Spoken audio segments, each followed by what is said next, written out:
అసెంబ్లీలో స్పీచ్ ఇచ్చిండు ఉత్తమ్ కుమార్ రెడ్డి. ఏం చెప్తాడబ్బా బడ్జెట్లో? నేను కూర్చొని మంచిగా రాసుకున్నా. ఏం చెప్పిండు?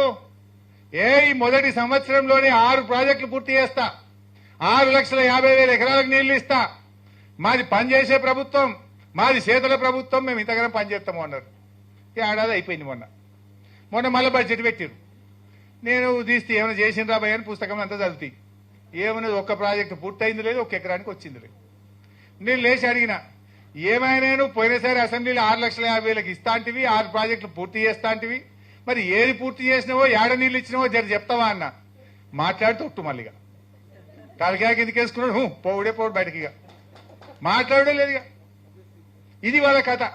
ఇప్పుడు అపోజిషన్ లో కూర్చున్నప్పుడు మస్తుగా నరకచ్చు, చేస్తే తెలుస్తుంది. మరి ఏడవే 6,50,000 అన్నోని 65,000 ఎకరాల కన్నా ఇవ్వచ్చు కదా, పోనీ 6,000 ఎకరాల కన్నా ఇవ్వచ్చు కదా. 65,000 లేదు, 6,000 లేదు, గుండు సున్నా. ఇప్పుడు మళ్ళీ చెప్పిండు ఈ సంవత్సరం 6 లక్షలకు ఇస్తాను. ఇక చూడాలి మళ్ళీ ఏం చెప్తాడు. ఇక మళ్ళీ బడ్జెట్ పట్టుకుంటా, ఇచ్చిపెట్టాను నేను. ఇది కథ వీళ్ళది.